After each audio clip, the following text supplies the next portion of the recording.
প্রকাশ্য দিবালোকে বেআইনিভাবে পুকুর ভরাটের অভিযোগ, আর সেই পুকুর ভরাটে মদত পৌরমাতার, এমনটাই অভিযোগ এলাকাবাসীদের। মধ্যমগ্রাম চণ্ডীনগর ৩ এলাকার ১৩ নম্বর ওয়ার্ডে প্রকাশ্য দিবালোকে এলাকার একটি ২১ শতক পুকুর ভরাটের কাজ চলছে দীর্ঘদিন যাবৎ। প্রায় ১.৫ বছর আগে সিদ্ধার্থ হালদারের বাড়ি লাগোয়া তার নিজস্ব পুকুর ভরাটের কাজ শুরু করার পর প্রশাসনের তৎপরতায় তা বন্ধ হলেও মাসখানেক আগে থেকে ফের শুরু হয়েছে পুকুরের পাড় মেরামতের নামে ভরাটের কাজ।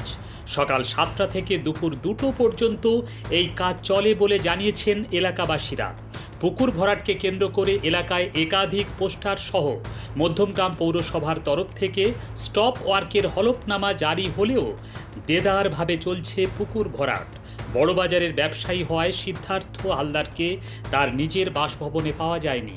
তবে এলাকাবাসীর ক্ষোভ, পুরসভার পক্ষ থেকে কাজ বন্ধ রাখার নির্দেশিকা জারি হওয়ার পরও কিভাবে চলতে পারে প্রকাশ্য দিবালোকে এই কাজ।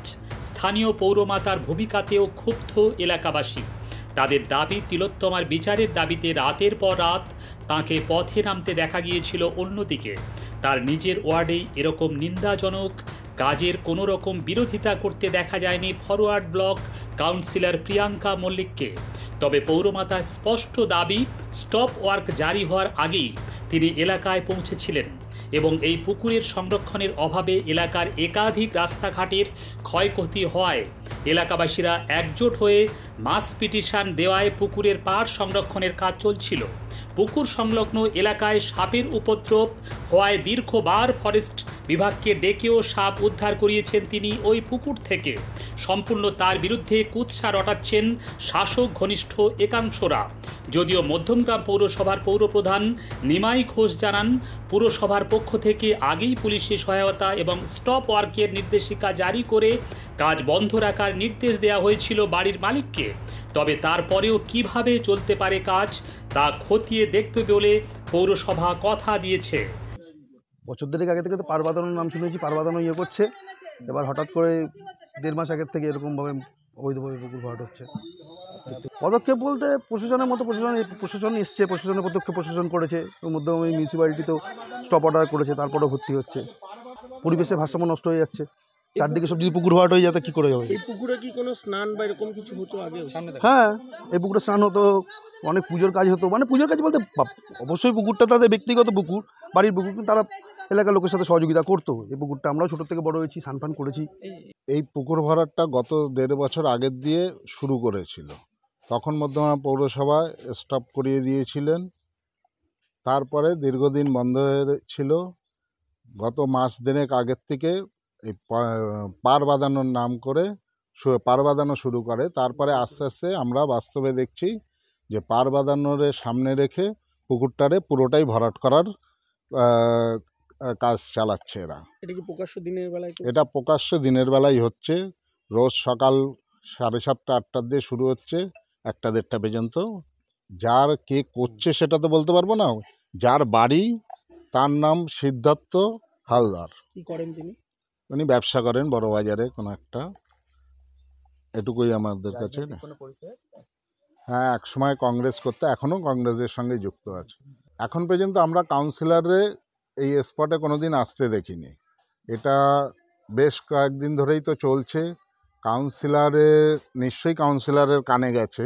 তার ওয়ার্ডে এত বড় একটা পুকুর ভরাট হচ্ছে, কাউন্সিলরের সামান্যতম হুঁশ নেই। অথচ এই কাউন্সিলর জাস্টিস সে দিনের পর দিন রাত জেগেছে, অথচ নিজের ওয়ার্ডে এত বড় একটা অন্যায় কাজ হচ্ছে, কিন্তু আমাদের সেই কাউন্সিলরের কোনো হেলদোল নেই। ব্যক্তিগত বাড়ির পুকুর, এবং সেখানে আমাদের কাছে যখন খবর আসে মানে যে 22 বিঘা নয়, ওটা হচ্ছে 22 শতক তাদের পুকুর আছে। এটা নিয়ে আমাদের পৌরসভার কাছে যখন অভিযোগ এসছে, আমরা দৈনন্দিন তাকে চিঠি করি এবং লোকাল পুলিশ স্টেশনে তার নামে আমরা এফআইআর করি। এবং তিনি বলছেন আমাদের এখানে যেটুকু আমরা আমাদের দপ্তরগতভাবে লোকও গেছিল, পাড় ভেঙে গেছে, সেইটুকু ওনার বাড়ি রিক্সিজনক, এর জন্য উনি পুকুর পাড়টা বাঁধাচ্ছে। পুকুর ভরাট হচ্ছে, এটা আপনাদের কাছে যে তথ্যটা বা খবরটা আছে, এটা আমার মনে হয় আপনারা পুনরায় আরেকবার যাচ করে নেওয়াটাই ভালো। যে তথ্যটা আপনারা পেয়েছেন, আমার মনে হয় তথ্যটা পুরোপুরিভাবে একটু সত্যতা যাচাই করা দরকার আছে। পুকুরটা অনেকদিন ধরেই, পুকুর ঠিক না, এটা ডোবা, অপরিত্যক্ত জায়গা। এবার পরিত্যক্ত যে সমস্ত বাড়ির ওয়েস্টেজ আছে সেগুলো আশেপাশের মানুষ ওখানে বিভিন্ন মানুষজন ফেলে।